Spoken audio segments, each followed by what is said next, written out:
Hey folks, welcome to my shed. Welcome to season 3, episode 7, I believe it is. So it is January the 20th, and it's a balmy 38 degrees. It feels nice and warm out. I got a long sleeve t-shirt and shorts on. I'm comfortable. It's been pretty cold here lately. Not whining, just stating the facts. It's been pretty chilly for central Pennsylvania, but I'm still plugging away at it. Coming up in this episode, I'm going to give a couple quick tips, and then we'll go out in the line, check a few traps and cable restraints, and then we'll come back here for a quick wrap up. The 2 tips I got. The first tip I got from my brother just a couple days ago, and he told me about letting coons or something hang and getting them nice and cold and letting the fat stiffen up on them. So if you catch a raccoon, before you flesh it, let the thing cool off if you can. If you got like 30-degree temperatures or whatever outside, if you got a freezer sticking in, and stiffen that fat up. It makes it a lot easier to flesh. Not the back of the neck though. That's tough. That's just always tough. It seems like, at least for me. And it just stiffens the fat up, and it's not all greasy and runny. That's a good thing to do.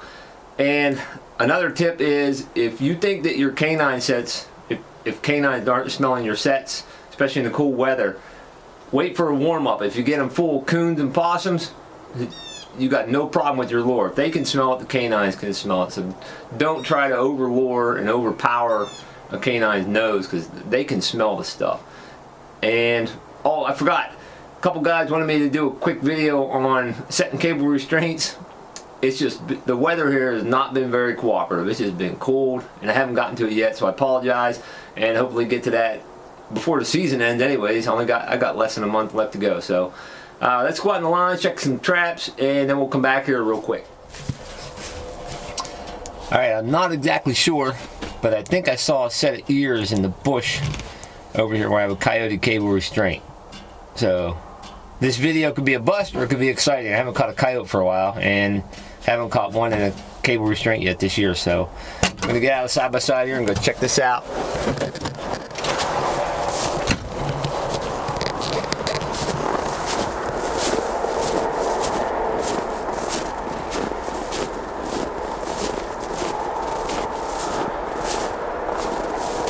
No, yes it is.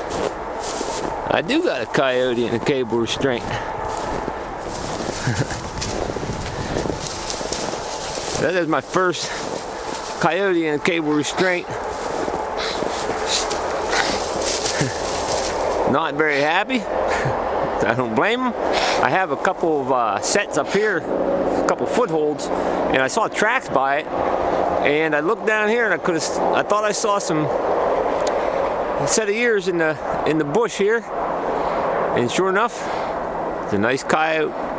So I'm gonna get this guy dispatched. I got some skinning to do today.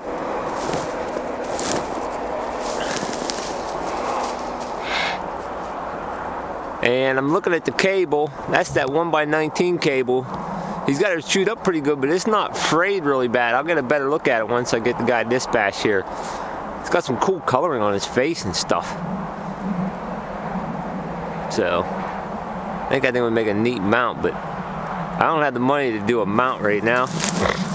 That's for darn sure. That's a neat looking coyote. That might be the neatest coyote I've caught.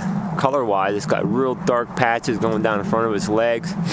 So, alright, coyote and cable restraint. Alright, I just want to show you what happened here with this coyote. This is actually where I caught a gray fox earlier in the year. She was here. It's a female coyote.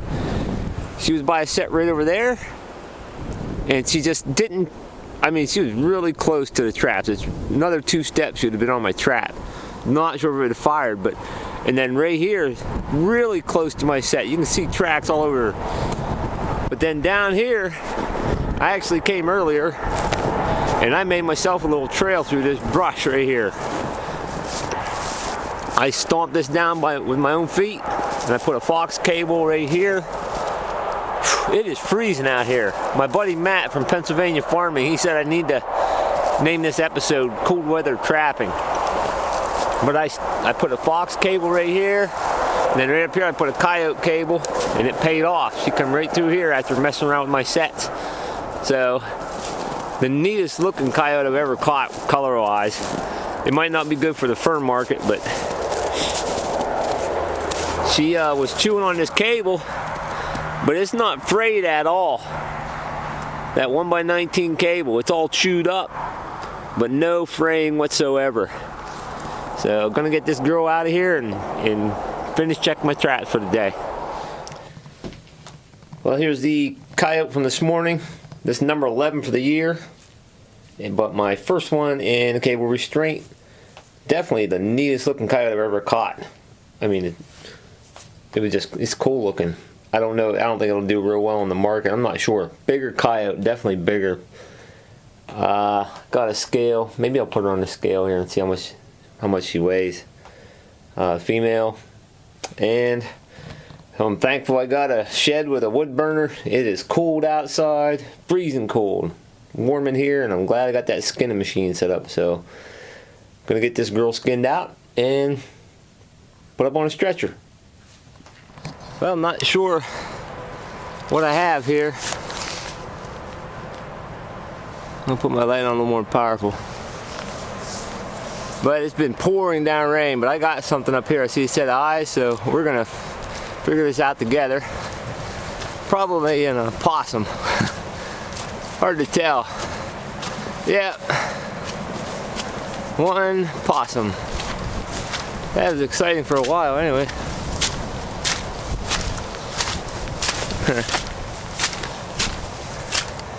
Big old grinner. Out for January thaw. Pitch black and it's been raining all night, but I managed to catch a possum earlier, and I made a nice double on good sized raccoons. Got a nice one over here, and I'm hoping they're both boars out looking for a mate. Got them. That was in a urine post set, and this is in a dirt hole. I got waxed dirt everywhere, and hopefully it survives the rain and I can come here and reset these later. I got to get my wife to a doctor's appointment. All right, got to get these guys dispatched and get moving on. Well, this is my third big coon of the day. Nice big coons. And first catch I made right in this location. I mean, it's an awesome location, at least I thought it was, but caught no canines here, but this is my third coon of the day out here, January the 12th, I believe it is. So, all right, moving on. Well, this is the fourth raccoon of the day, and I am in a major hurry. So I gotta get this guy going here. I got some problems. I got my side-by-side broke down, so I got some stuff to do today. Well, there's my 4 soaking wet boar coons from this morning, and my 1 possum, big old possum too. So I got some skinning to do. Gotta skin them, wash them, because they are wet and muddy. So I'm gonna get them skinned and washed and dried out and flesh and board them tomorrow, and hopefully get my side-by-side fixed. Well, there's the 4 coons and the 1 possum from the other day. I had to wash them, skin them out, wash them real good. They were all totally mudded up, but I'm sure they come bigger, but I don't think they're gonna be much more prime than that. They're nice and white to do all these things. And then the opossum, I put a hole right in the middle of its back, and I'm just experimenting. I stuck some pins in it. I didn't feel like sewing it. More than likely it's gonna come back damaged, but oh well. And a couple more furs hanging around here, so getting some stuff done later.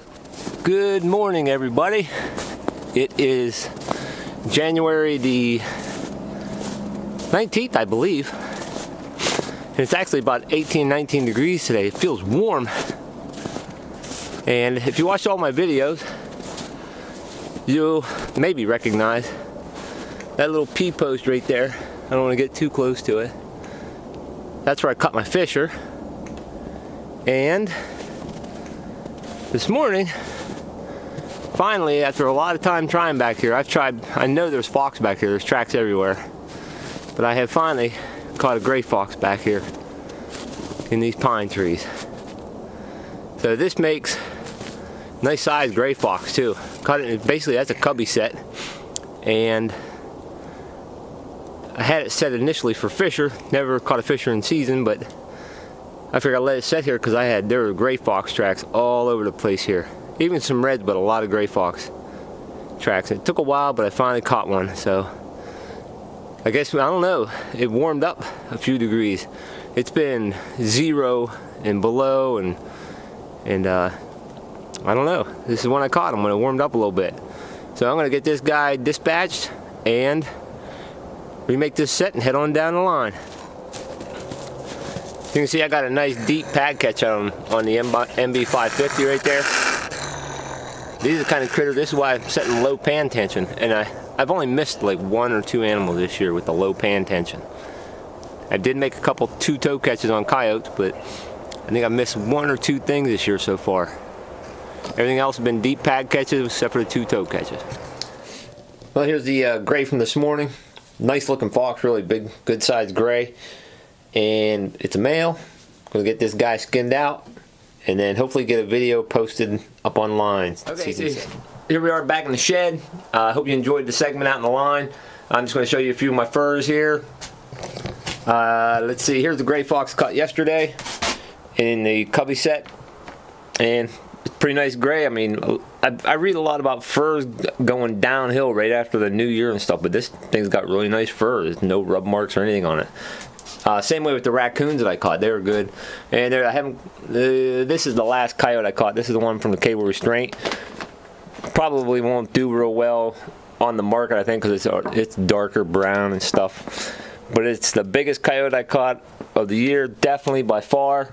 Like here's one here, pretty decent. So this was a decent sized one as well. And this one stretched out at least 6-8 inches longer than it. Down.